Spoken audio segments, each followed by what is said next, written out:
Let's see how many more participants have joined us today. All right, so we see more and more people coming in. Sorry. Yeah.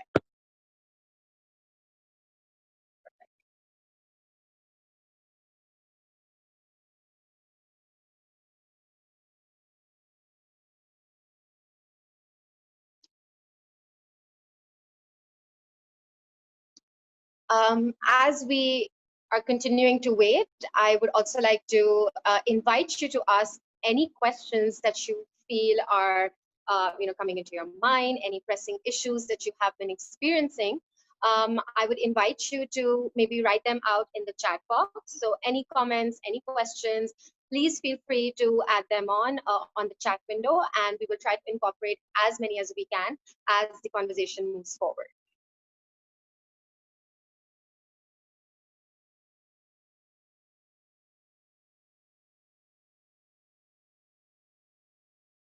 I think we'll wait for about another minute or so, and then maybe we could start off.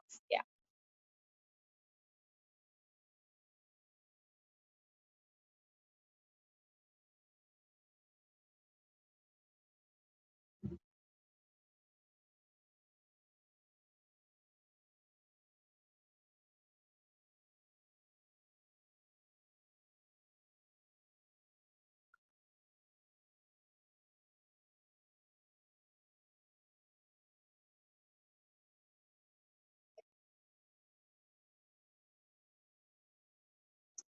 All right.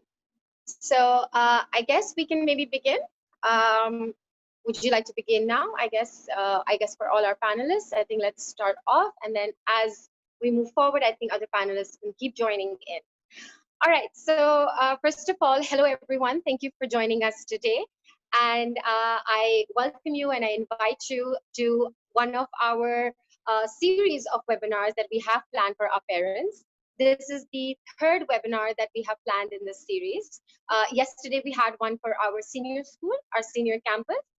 And today, we have one dedicated to our preschool campuses, both respectively the KDA campus as well as the Clifton campus.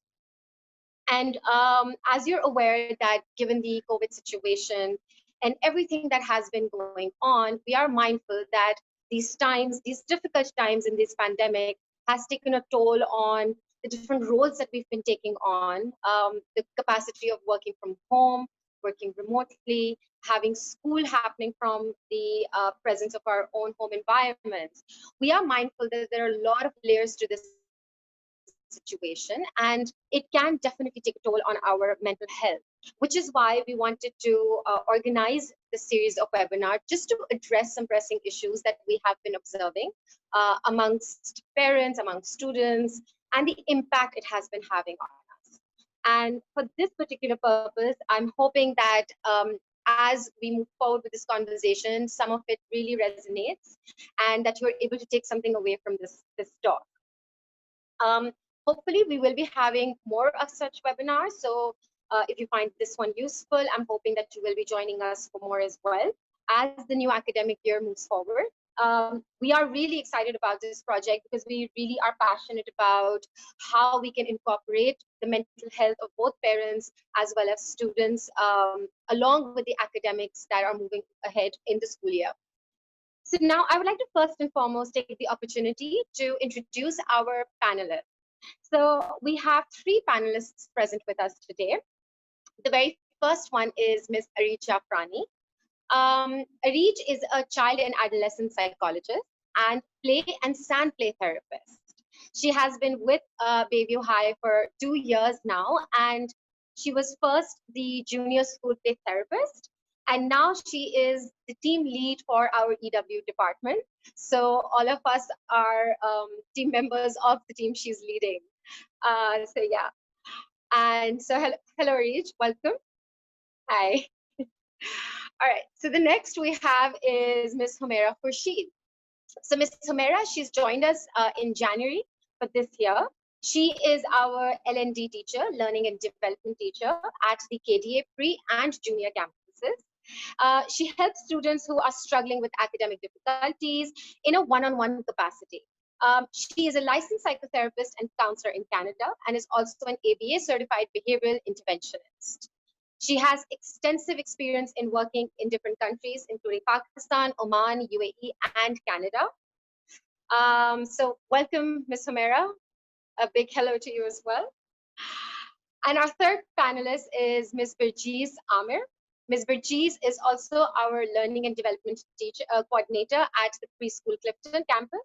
She has also joined us since this January of 2020.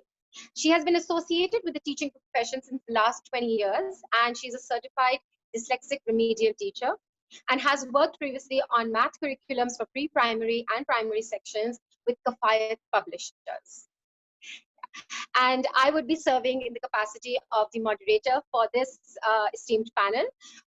My name is Amna Zuberi, and I am the play therapist and counselor for the junior campus, Clifton, and I will be the one who will be moderating this panel today and will be welcoming any questions, any comments, like we mentioned earlier, would be part of our chat, right? All right, so once again, thank you all for being here. And I would like to add that we will be taking on any questions from parents, even in the last like 10 to 15 minutes. So if you feel that after the talk has moved forward, there are questions that might come up later on, you will be given that buffer at the end where we would be inviting more questions. All right.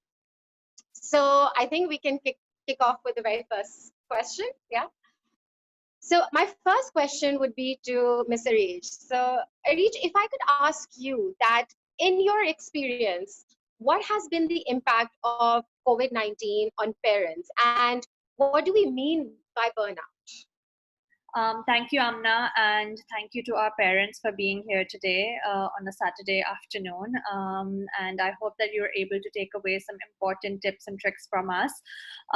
So in terms of what the impact of COVID-19 has been on parents, I think a lot of parents are having to take on multiple roles and responsibilities because everyone is at home now. So they're no longer just the caregivers. They're no longer employees only, or they're no longer taking on one role. They have to take on so many different roles of a caregiver, a doctor, a nurse. For some parents, they all whose kids are going for therapy now, they have to make sure that they are also there to supervise therapy sessions or other form of like digital learning.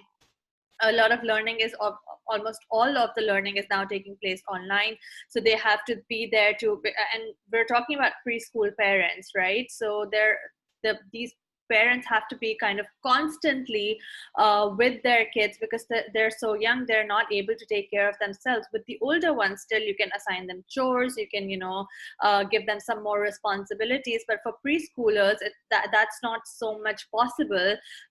So there's a lot of responsibility on parents, and we have working parents at our school too, so they not only have to take on added responsibilities of house chores, but they also now have to take responsibility of doing good work. But even our companies are asking for more and more work, and it's becoming really hard to also separate and create that boundary between work and home life, and it's kind of all merged together. So the resulting impact of all of that stress and all of that responsibility is that a lot of parents are reporting feeling burned out.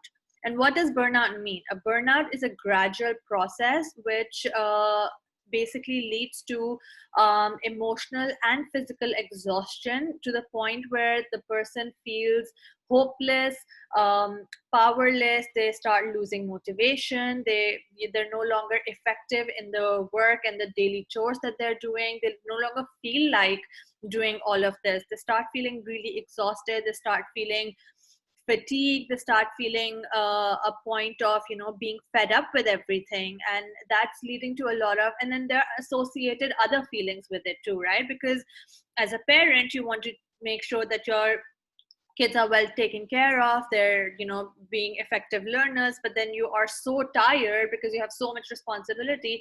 It's then associated with feelings of guilt. For some people it's associated with feelings of shame, and you know, it kind of becomes this cycle, this vicious cycle, where all of these difficult feelings start coming up, and there's no relief, there's no kind of space taken by parents to be able to breathe. And because of all of these responsibilities, a lot of parents are not able to make time for themselves, to take care of themselves. And you know, if they're not able to take care of themselves and relax, they start becoming, it starts becoming really difficult for them to kind of do justice to their other roles and responsibilities too, which again leads to all these difficult feelings. It's kind of like a vicious cycle that then takes a life of its own, and a lot of parents are reporting that now. I think that that's really valuable feedback that you've given us, Reach, where I think what we take away from what you're saying is that definitely now parents are no longer just parents. They're wearing so many hats, you know, and so many different roles have been taken on. And it can get overwhelming. And that overwhelming experience, when it becomes prolonged, that's when burnout can really be, you know, like that's where burnout can really sink in. So yeah, I think that's really valuable feedback. And I think that leads us to the question that what are some of the signs of burnout? So if I can, you know, address this question to Ms. Humaira, that Ms. Humaira, if you can help us understand that, you know, how Arich talked about it being like a prolonged exposure to stress and it causes burnout. But what essentially does burnout really look like? What are some of the signs that parents can be on the lookout for to recognize if burnout is something they are experiencing? Thank you very much, Amna, for giving this opportunity to just speak about this burnout. And then definitely whatever Reach said to the parents, it is very valuable, because the thing is, like, she already talked about like what exactly the burnout and how the parents, if they feel burnout, what is the condition, what does it look like. So when we're talking about the burnout, as Reach already mentioned, that burnout is not a thing that it's pop up in a single day. It's a process. It's a gradual process. The people usually feel the feeling of tiredness, helplessness, and overwhelming stress for a longer period of time. It's all like compiling all feelings together, and then they will bring up like lots of signs. So the thing is, like, there are 4 major burnout signs and symptoms. So the parents, or maybe the people usually, especially the working parents, or maybe the other parents, they have to just consider all these signs and symptoms. So they have to look for these one. For example, number 1 is a feeling of exhaustion, that they feel like overstressed. They feel that they're feeling helpless. They cannot go anywhere. They're feeling so much, you know, extra stress and all these things. So feeling of exhaustion is the first sign and symptom they usually feel. And the second one, when they are like, it's an ongoing process. So they feel that, okay, they feel really that they are no longer effective for anyone. So they will develop this kind of a feeling that they are no effective as a mother, they are no effective as a father, they are no effective as a working woman or whatever. They're no longer effective as a good employee at a workplace. So all these kind of feelings come together. It's a major sign and the symptom of the burnout. And the third one is that they really feel, they reach the feeling of the condition where they feel that, okay, I'm done. I cannot do anything. It's over. So it's like overwhelming something, like too much stress. And they don't understand that why I feel this one. And the final stage, when they reach the area where they feel, okay, I cannot work with other people. So they start some kind of emotional distancing with the other people. They feel that they are unable to connect with other people. They're unable to connect with the children, the partners, and other social gatherings, all these things. So they start like emotionally distancing themselves, especially during pandemic, when they work like 24/7 and they're performing all the duties together at home, at workplace, and all area. So it is very overwhelming for them. And they comes with the lots of other things. As Areej mentioned, that it's not the only one feeling of burnout, but they usually comes with the other things as well. For example, feeling of depression, feeling of anxiety. They have a lack of sleep. They are unable to sleep. They are unable to relax themselves, and they feel that they are isolated. If they keep themselves isolated from the other environment. Like at home, they feel like, okay, I cannot do it. Like, and there are lots of things. There are lots of emotions coming up together. And finally, they feel that, okay, because of these kind of multitasking duties, they cannot take care of their seniors. They cannot take care of the, especially because they more focus on the maybe the quantity they have to perform, especially the working mothers. They want to perform as a good employee. They want to perform as a good mother. They want to perform as a good wives, which is not possible. Definitely, it's not a one-man show that the one lady can perform like all duties all together. So that's why they feel like overstress. So these are the signs and symptoms. If they feel these kind of a sign and symptom, definitely they have to reach for the help, and they have to take care of themselves. So we will talk about the strategies and all these things later on, definitely. I think that gave us a very comprehensive overview of what parents can really be on the lookout for. Thank you so much for sharing that. And I think like what we take away the most from your feedback is that you will not only notice physical exhaustion, but you will also experience mental and emotional exhaustion. And you might see the impact not in a very drastic way, but small things every day kind of coming together. And that's where the mental, emotional, and physical exhaustion really happen. It'll happen like step by step, piece by piece, rather than just one major thing. I think that's what we're taking away. And most importantly, where you highlighted the importance of self-care, that how self-care and strategies to take care of your own self can really play an important role in reducing these signs of burnout. So yeah, I think that really allows us to understand how burnout is being experienced and what it can really essentially look like on a day-to-day basis. Um, I think one thing that also we take away from your feedback is how it can automatically also affect the children in that home environment where parents might be experiencing that exhaustion. And for that, I think I would like to address my next question to Ms. Birjees.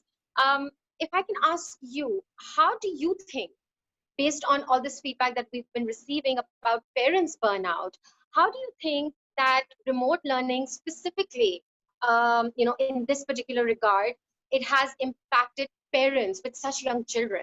So what's the impact of remote learning on parents of the preschool level?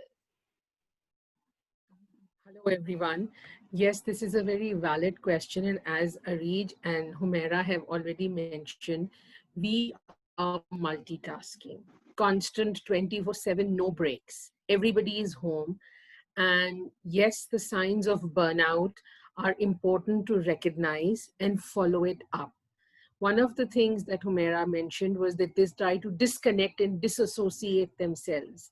And little Yeah, ones are very sensitive. They, even though you may not say or you may pretend in front of them that okay, all is well, they feel it, they get the vibes. So the best thing to do, helps both the parent and the child, is for you to talk to them instead of yeah. disconnecting, maybe one to one child at a time. Yes, mom or dad is tired or worried, sit with them, give them that time. Because when you are experiencing something, the child feels the vibe and gets worried and confused. So they feel lost too. So this, and if they feel lost, you as a parent are again burdened. So it's a cycle, as it's a vicious cycle. And the best thing for you is to accept it. Yes, I'm tired. Yes, I'm worried. And you tell the child, okay, I'm tired right now of about something or worried about something. Can you just sit with me and hold my hand? And I think having children is a blessing in this way, that it gives you that energy. Holding hands will provide you that energy, and you will feel less burnt out and less disconnected, because that's the only way to go forward. We are stuck at home, the therapist, nobody is available. And sometimes it's, I mean, everything is online, but sometimes the timing is not right. We are all experiencing power failures and so many other things. So I think that's the best thing to do, and try and look forward. No, things will get better. There are people and things that are there that are good. So look for that. I think that's the best way to counter the burnout we are feeling. Yeah, yeah, absolutely. I think what you've shared here is that children can get so strongly impacted. Children can, disassociate and disconnect so easily.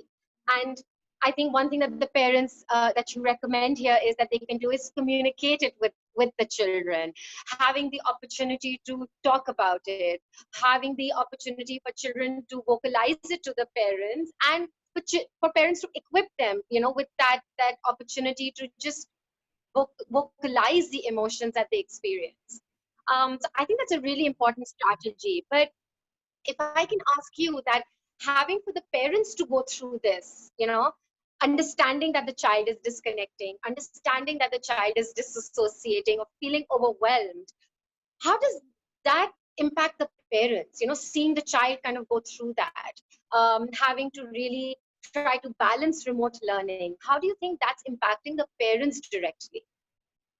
I think the parent feels worse. The guilt, Mm, the biggest thing, I think, even worse than the burnout, and again interconnected, the guilt. yeah. When your child experiences anything, you feel it triple, thrice the effect. It's really bad. So as a parent, sometimes we need to take a deep breath, really, and then look at the child first and foremost. As a parent, I need to be in a certain frame of mind, in spite of worries and fatigue, to be able to talk to the child. So don't Yeah. feel guilty. There is always a way out. As I said, look forward. Yes, we can get through this. Yes, Mm, this will get better. That's the biggest step. So as a yeah. parent, don't feel guilty. We have to find a way out. And that's the important thing to look for. Not to feel, yes, it is overwhelming. Again, your child experiencing something, that's the hardest thing to go through. However, no choice. You have to go through this. So yes, take a deep breath. We'll talk about more things that you can do with your child to help Absolutely. out yourself as well as your child. But yes, we have to try and look for the light at the end of the tunnel. Um, Looking forward is So the only way forward. Amna, if I that may that something to what Burgess is also saying, I think in terms of absolutely. remote learning and how that's impacting our parents, um, there's a lot of kind of, some children are better learners remotely, and some children are better learners in a traditional setting, right? And there's just kind of these feelings of anxiety for our parents that because our children are not going to school physically, they're going to kind of fall behind academically, socially, and there's a lot of there can often be unconsciously a lot of kind of comparison between one child to another child, and that can, again, how Burgess is saying, lead to feelings of guilt.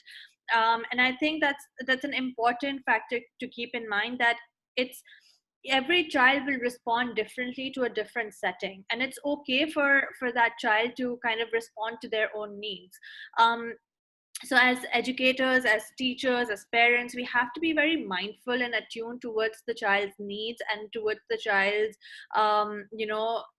reactions and perceptions of remote learning and how it's impacting them, and rather than kind of doing a comparison between different children, just really trying to figure out what fits best for each child and for my child, and kind of going from there. So I know it's very natural to start feeling really panicky, or start kind of feeling like, oh my god, my child might fall behind, or they're not learning as well as another child is. And that's okay, again, like Burgess is saying, staying with those feelings that I am feeling a little bit panicked, I am feeling a little worried, but also being mindful and hopeful that the most important thing right now is getting through this pandemic in a safe way, and making sure that our children are safe, and also having some trust that we will, as educators, as parents, as a team, we will get together collaboratively and work out the best way possible to help each child. But I do want to say to parents that I absolutely understand when you do have those feelings of panic or those feelings of worry. I do understand that. Yeah, I think that I think both Brijesh and Arij, how you both have brought it together so wonderfully. And I think if we can highlight the major points from both your, conversations, is that it's okay if the parents feel a dip in, what's really happening and whether it's enough. I understand that that question may surface for a lot of parents, that is my child doing enough or am I doing enough? And it might bring certain feelings with it, for example, guilt or anxiousness or worry. And it's okay to recognize that those feelings are coming up for you. And most importantly, you may not be alone in this. I'm sure that every parent is experiencing their own version of a worry, in their own way, which is why comparison may not always be a fruitful experience, because each person may have their own dynamic. They may have their own experience, their own set of worries. But yes, we are all in this pandemic together, and we are trying to work as inclusively as we can so that every child is given the best possible opportunity. And I think one thing that the parents can take away from your feedback is that there is a way forward. And the first step in moving forward is recognizing what you feel, even if it is worry, even if it is anxiety, recognizing that feeling for yourself. Yeah. Arish, I would like you to also highlight for us, what do you think the impact of parent burnout is on children? And why do you think that it's important to address that? How can difficult emotions be addressed, and how all these difficult feelings that are coming up for both students and caregivers, what can be done to really facilitate that? I think it's important to recognize that how we're feeling impacts directly and indirectly on children. Also because we're, especially with the younger ones, right? Preschool parents and preschool children, they're all spending time together most of the time. They're not really on their own. They're kind of attached to the caregiver all the time mostly. And so what the parent might be feeling, if the parent's feeling really exhausted, and I think either Humaira or Burgess mentioned this, the child will automatically start picking up on those feelings too. And if the parent doesn't have a support system, or if the parent is not seeking out support or help for the difficult feelings that are coming up for them, they're not going to have any place to put all those difficult feelings on, and inadvertently, sometimes unconsciously, those feelings get displaced onto the child, which can again have like a negative impact on the child's well-being too. And again, it becomes a vicious cycle of the parent becoming really burnt out, feeling irritable, and that energy possibly being displaced on the child, and then the child feeling really irritable and angry and acting out, and then the parent kind of picking up on it. So it kind of it kind of snowballs into really like big things. So that's why it's really important for parents. And I know parents really kind of want to put their children first, but we, in lots of different examples, we see like on an airplane example, how they say that parents need to put on the oxygen mask first before attending to the child. So it's the same concept, right? If you're not taking care of yourself, you won't be able to take care of your child. And that's why it becomes so important for parents, even though your first natural instinct as a parent is to protect your child and to take care of your child and to put all of your energy into making sure that they're feeling okay, but you're not going to be able to do that effectively, like Humaira mentioned, if you're feeling really burnt out, and if you're not taking care of yourself or taking some time to do some self-care and not feeling guilty about it. I think a lot of parents also feel guilty about taking some time for themselves, or just something as simple as drinking tea on their own the first thing in the morning without their kids or without anyone else. So just having that me time to kind of start the day off on the right foot. And sometimes parents can feel really guilty about that, or just taking it's okay to want to be away from your parent, away from your kids for like half an hour. You're attached to them 24/7 right now, but if you are feeling like you don't want to see their faces for half an hour, that's okay. It's absolutely natural, because a normal situation is not where you're complete all the time with your child 24/7. Your kids are at school, your kids are at activities, so you do get some respite in that way organically. But right now you're not getting that, so a lot of difficult feelings are coming up for parents, which are then being translated and picked up by the children, and then children get really really difficult feelings, and they don't have the emotional vocabulary to say I'm feeling really angry, or I'm feeling really stressed out, or I'm feeling really overwhelmed. And then children, the way they will tell you is by what we call acting out, or what we call behavioral difficulties, and they may get really dysregulated. So then, it's the way it can be addressed is, first of all, the parents can model to children what it feels like to express emotions and overwhelm in a positive, healthy way. And the way they can do is identify that feeling and say it in front of their kids, like Burgess was saying, I'm feeling really really stressed out, or I'm feeling really worried, can you help me, or can you sit down with me, I'd feel really better, or it helped me calm down. So some of the things that modeling is the best way for children to learn, and in the same way, it's the best way for children to learn how to express themselves in healthy ways as well. Absolutely. I think that it really resonates because every child really internalizes what they're exposed to. They're like sponges. So they pick up on things from the environment. And if there is a particular energy in the environment which the child picks up on, which might be stressful in nature, it might result in those acting out behaviors, as you called it, because the child does not know what to do with that stress. And definitely, the very first step of even teaching the child how to manage that stressful energy is by practicing it on your own. So, giving yourself that respite, as you spoke about. I think that was very well said. And I think a lot of parents will really resonate with that part that, okay, can I actually have that time out for myself?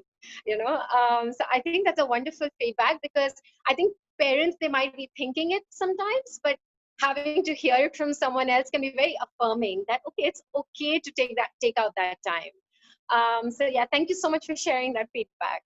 Yeah. Brigitte, I would like to now direct it to you to ask you that, can you give our parents some very practical strategies on how they could cope up with remote learning especially? And what do you think is the role of routines and structures and setting limits in coping with remote learning at this stage? How can parents establish a very healthy routine? The first thing, again, because now new routines are being formed. Yeah. We have fortunately have the time to have breakfast with them. So Mm. the day starts in a very sequential manner, the routine. Have breakfast. You have your first cup of tea on your own, then with the child, eat with the child. Don't put food in front of the child and not be participating, because this is the time when you get to participate. So maybe you are having something and they are having something. So you start off with breakfast, and then of course we have our online classes. And because these are very young children, the mother or the father, whoever is with them, is sitting there. They are behind the scenes, and sometimes they come in when we have technological issues. So being a part of that routine, start off on the right foot, and then you go forward.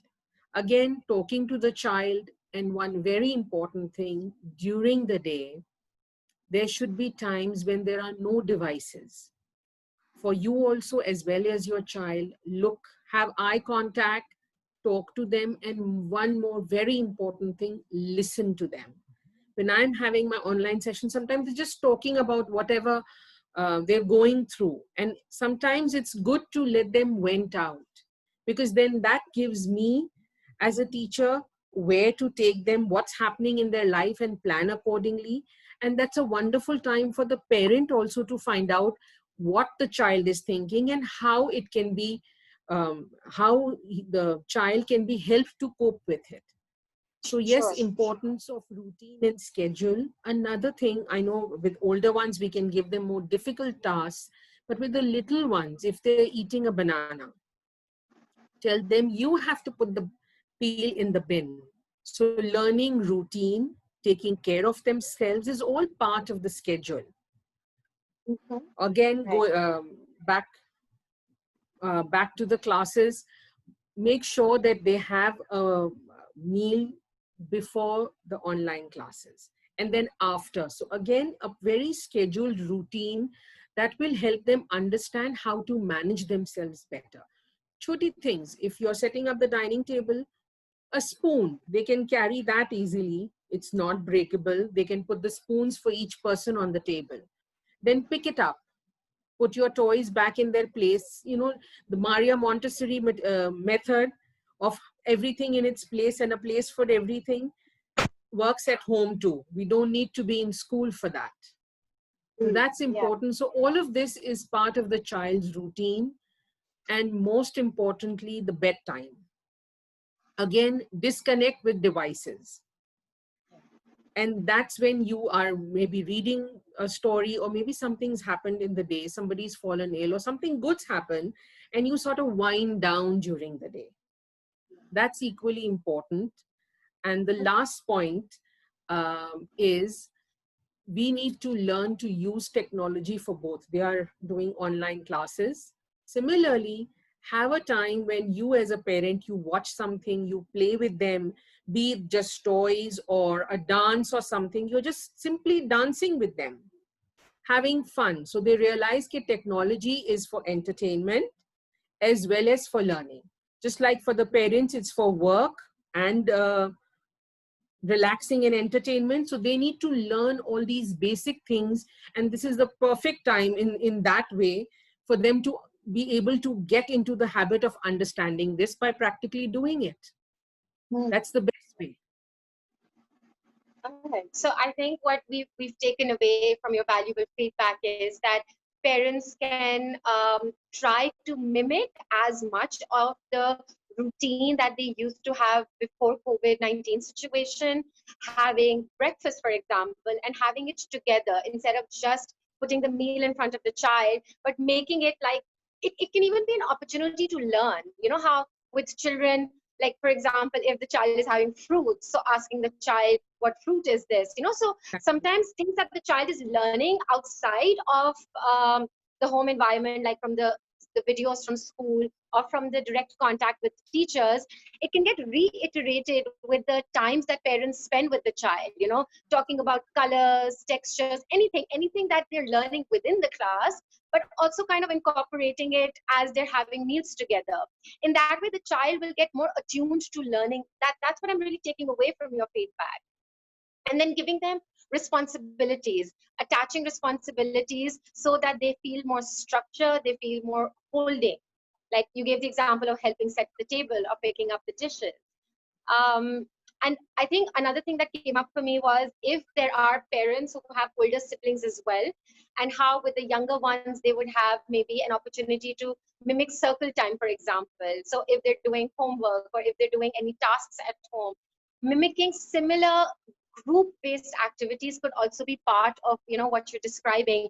That image kind of came in my mind as you were talking about it, that what if we could have like a version of circle time at home where like an older sibling is there as well doing their work, and the younger one is sitting there, the parent is sitting, and they're just kind of bouncing off of what is the topic that could be learned that day.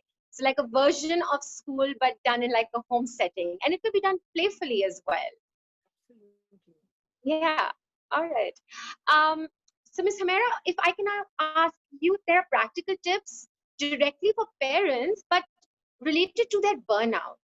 Here we talked about tips that could help them manage and cope with remote learning, but are there any tips or strategies that you could help parents understand to manage their own burnout? Yes, it's a very important question because the thing is, we talk about already the burnout, the feelings of burnout, the symptoms, and definitely we discussed lots of things regarding this pandemic and all these things. Reej and Virgie's already discussed about all these things. So we need to focus on the self-care that we already spoke about, the self-care.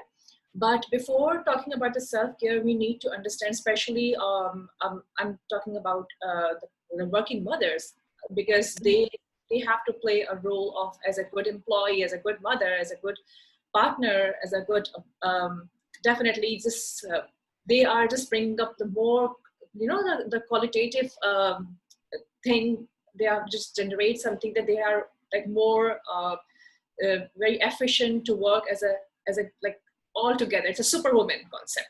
So just remember this thing, that when you are feeling burnout, when you are feeling so much exhausted, you need to just talk about it. The very first important thing, communication. You have to communicate this thing with a partner or the family member or a friend, a good friend. So it's a very good thing that you can like start sharing your feelings, your emotions, your anxieties, and your depression with your friends, with your partners. In that way, you will get a good feedback from them. At least you will vent it out. Okay, now we can relax because I know where I am, and you need to understand what you are going through. So understanding and acceptance is the first key to just deal with everything, any kind of a burnout, any kind of emotional feeling or mental health dilemma or whatever. And the second thing what I would really recommend for the working parents, working mothers especially, to make a schedule for them. So routine is very much important. It's not that you are a superwoman, so you have to just perform a duties like everywhere. You don't have a like tons of hands and then you can just perform all the duties at the same time. No, it's not possible. So you have to make a schedule, and the schedule should be very realistic. It's not that you are just saying, okay, right now I just provide help to my son for the remote learning, and then after a few minutes I will just start working in a kitchen. I will start cooking something, and then I will have a meeting at online meeting. I should work on the meeting. So it's not like this. So you have to, if you have a meeting, if you are a working woman and you have a meeting, you have to just spare that time. You have to discuss with your partner. So they have to just exchange the duties. It is very much important. It's not that you can work all of us like you have to play a role, a single, lady role. It's not possible. So yeah, and the self-care that we already discussed, it's very much important. So you have to take care some time for yourself, do some yoga, do some exercise, meditation, deep breathing. I always recommend, not for only for the parents, but also for the children too. Just do the deep breathing. Just like incorporate this deep breathing or meditation in your daily life. It is very much important. It's a healthy lifestyle. So do these things, step away from the screens, turn off the iPad or any kind of a screen, just go for the walk, or maybe if you cannot go for a walk, at least you can sit outside in a balcony or something, have some tea, or like some time only for yourself. Your self-care is very much important, because like Arit said, that it is very much important that if you will not take care of yourself, you cannot take care of your family. So remember this thing. This is a basic step. And the third, I would like to say about the boundaries. It is very important. It is very okay for everyone to say no. Be assertive. If you cannot perform our duties all of a sudden, like all together, you have to say, okay, no, I can do it, but thank you very much, you are giving me this opportunity. But the thing is, like at this moment, I'm unable to perform this duty. It is perfectly fine if you can say no, because this is your time. You know your mental health dilemma. You know where you fit in. You know how much stress you can tolerate, your body can tolerate, your mind can tolerate. So better to say assertively, okay, I cannot do it right now, this thing. For example, if you have a kid online class in the morning, and you are so much stressed out for your meeting, online meeting or something at your workplace, so better to just discuss with your partner, and you can say, okay, just better to switch our duties. It's very much important that they say, and you can say, okay, no, I cannot do it in the morning, please can you just take over this thing. So it's okay. It's okay. So other thing is that what already Virgie's discussed, that we can give the responsibilities to the kids. Either the kids are younger or older or whatever, but you have to just give them the small responsibilities. You can ask them, okay, you have to just do this thing. Encourage them to do all these small tasks. And you can, when you will encourage them, definitely they will perform these duties over and over again. And it's a kind of a reinforcement. Just reinforce them so they can do it. you can just give the responsibility to the partner. Okay, this is your duty today. Mine is that I have to do something else. It's okay. It's perfectly fine. You can just divide your duties. And whenever you feel like so much overexhausted, you're feeling fatigued, you are so much stressed, better to just get a help, professional help. If possible, go for the help. It's okay, because we are all human beings. We have emotions, we have everything. It's not that we are not a superman sort of thing. So it's better just to go and ask for the help. It is very much important for yourself. Definitely. So because you have to just perform the other duties as well. So just take care of all these things, take care of yourself. It's better. Thank you so much for sharing that, Ms. Mera. I think there were really important points that you highlighted right there, that again, importance of self-care, importance of making sure that your own emotional well-being is catered for, because if that becomes a little rocky, definitely, as we spoke about earlier as well, it will impact, our children directly. And understanding that how sometimes saying no can also be okay on some occasions, and finding and I do understand for some it can be done in some ways, for others it might be more difficult. So we do understand and respect that how assertiveness can be practiced by each person can look differently, but definitely finding communication, a healthy communication with our spouses, with our family, can also facilitate that understanding your capacity and then working with that. Giving responsibilities to children, again, where chores and responsibilities can have some sort of divide, where if children who are as small as the preschool level, I am mindful that for toddlers a lot of tasks may not be handed over to them, but it could be some things as simple as picking up their breakfast dishes, like Ms. Burgess talked about that putting just those away near the sink, even if they're not meant to wash them, they could just put them back in the kitchen, or cleaning up their toys after they're done with playtime. This is a feedback I've received from a lot of parents, that because kids are playing mostly at home, so they leave the toys left behind. There's not a lot of cleanup happening. So this is something that they could really practice, that allowing children to learn how to clean up after their playtime or their activity time, whatever is keeping them engaged. So I think these are really meaningful strategies that you have shared. And I think the last question that I would really bring forward is to Arij. So, since we just talked about play and how children engage in play most of the time right now since they've been home, how do you think play is impacting children, especially in that dynamic of spending time with parents? Do you think that quality time can really be brought in through play? And do you really think it can help address parent burnout? Do you think play can have a role in addressing parent burnout? So I'm really excited about that question, Amna. As you can probably relate, we're both play therapists, and we really are big proponents of play, and not just like in therapy, but also just generally as well in life, and not just for kids, but also for adults. Really getting in touch with their inner child and being playful. And I think you've made a really good point, and there's definitely a connection between play and quality time, and how it might be able to address parent burnout or even child burnout. So play, what we need to understand is that play is a child's natural form of communication. They won't be able to tell you through their words, but they'll be able to tell you what they're going through, what their needs are, what their feelings are through play.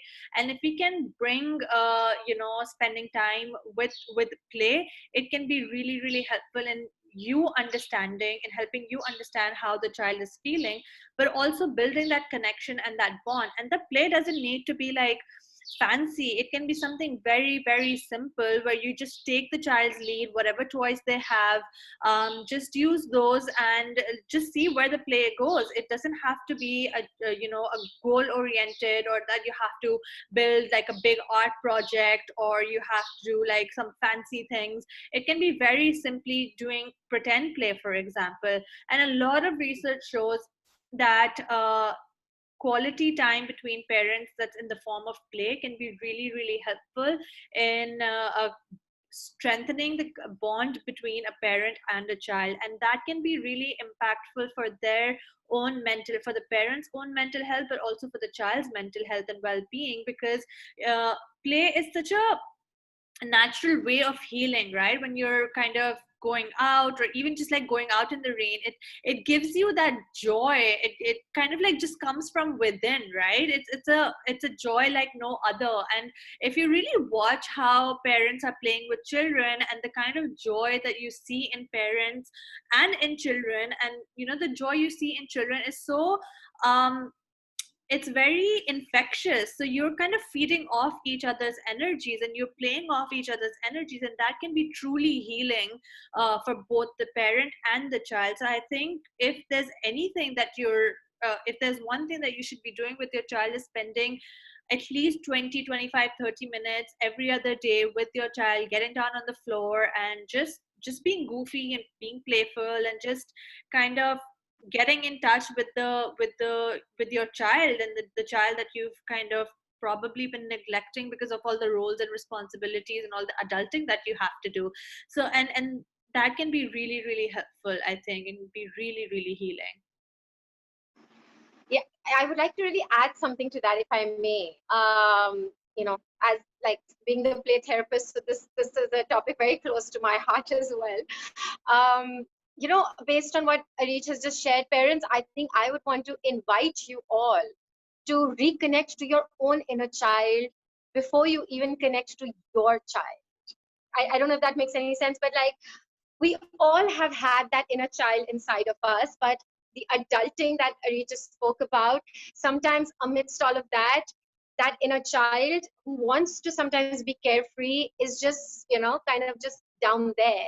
So I invite you to play with your child, but not only for being with them or bonding with them, but letting your own self feel, just releasing that energy out there, playing in the rain, jumping with your child, making something with Play-Doh, anything. It could be absolutely anything. It does not have to be like a fancy play. It doesn't have to be that you need big materials to play with your child. It could be playing with absolutely nothing, with it could be with just random objects around the house. So yeah, I invite you to reconnect to that part of yourself, because you will notice that when you reconnect from that side, your child will open up far more to you. And that's where the strengthening of the relationship really, starts to bud.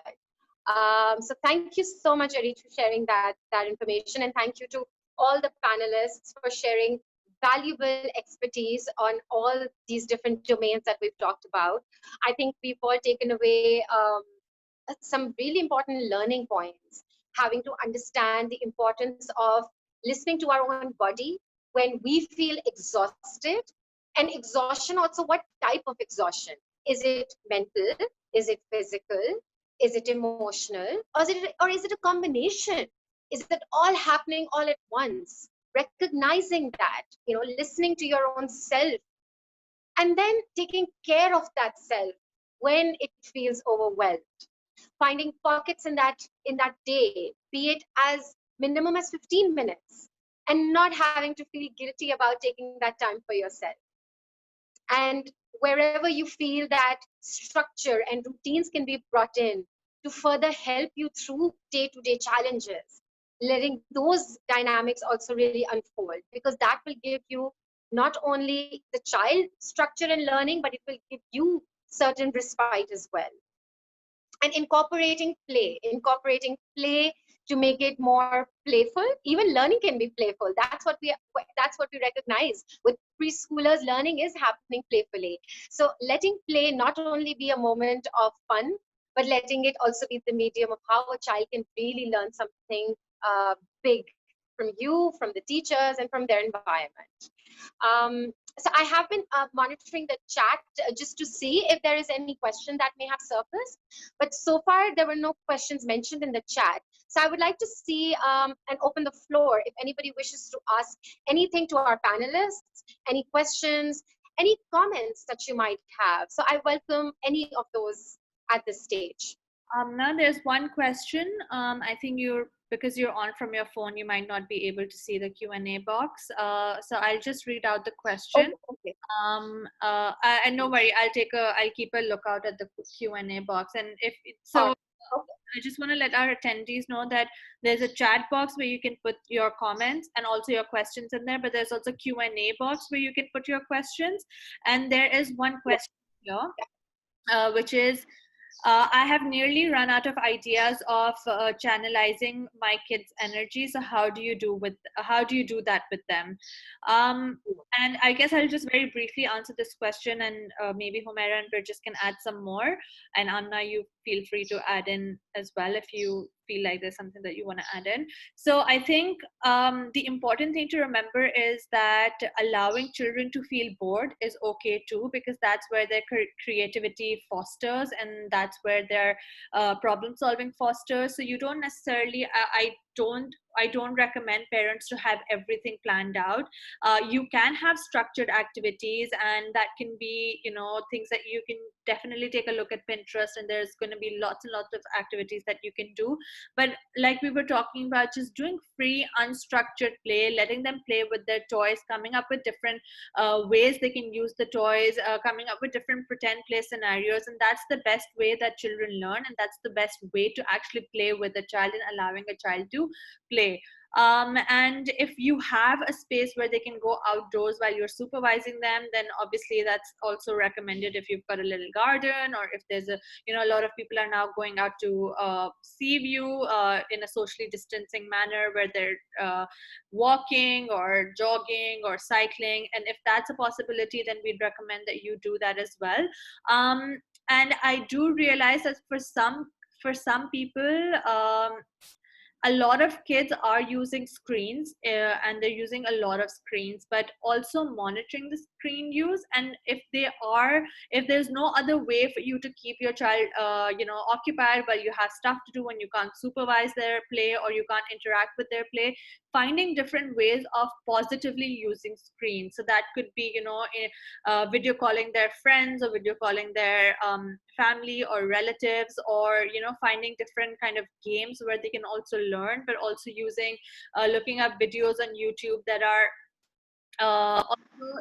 that serve also the purpose of learning or teaching them some stuff. So those would be some of my recommendations. If Birjis and Humaira have other things to add, please do. Or Amna, you too. I just want to add one thing, because I've already discussed that parents, it's okay that if they can just assign some duties to the adults at home, because it's not their only duty that they have to just be with the kids all the time. So it's better if you have older kids at home, you can just encourage them, their siblings, to just take care of them, or maybe they have to just engage with them. Like Areed said, that there are lots of good, like creative websites available. There are lots of other things available. They have to just be with them, and then ask the older kids that they have to just practice all these things over the screen, and maybe they can play outside, even in the boundaries of the home, and they can communicate with the other kids. So it's a very best way. It's not that they only the parents who are working with them, the remote learning all the time. So sometimes the parents become so much exhausted when they are feel like they are working 24/7 with these kids. So it's better to just divide their duties with the other kids too. Or it's okay if you can just make a small group chat if possible anywhere, so you can just connect them with their other peers, so they can share their ideas, okay, what they are usually do in online learning. Especially of the younger kids, they usually enjoy the online games, and there are lots of good fun websites that already you mentioned. So it's good if they can just divide their duties. It's why only. Thank you. Thank you so much, Ms. Humaira. Thank you so much, Areed, and thank you so much, Ms. Burgess, for once again sharing all your valuable feedback and information that you have put forward for us today and for our parents. I really hope that the parents have found it a very helpful hour. As mentioned earlier, we will be having more series of webinars. So definitely stay tuned for more, more opportunities for us to share feedbacks with you. And we invite you to also ask any comments or questions. I do know that we're running out of time now, but You can feel free to email us if you have any questions. You can always email us. You can address it to any panelist as well if you would like, and we would get back to you with your query. Thank you once again, all panelists. Thank you to the parents. Thank you for everybody who's joined in. Thank you, Amna, and thank you to all our Thanks. parents that joined us. I hope Thanks. everyone has a good weekend. Yeah. All right, take care. All right, thank you, everyone. Bye.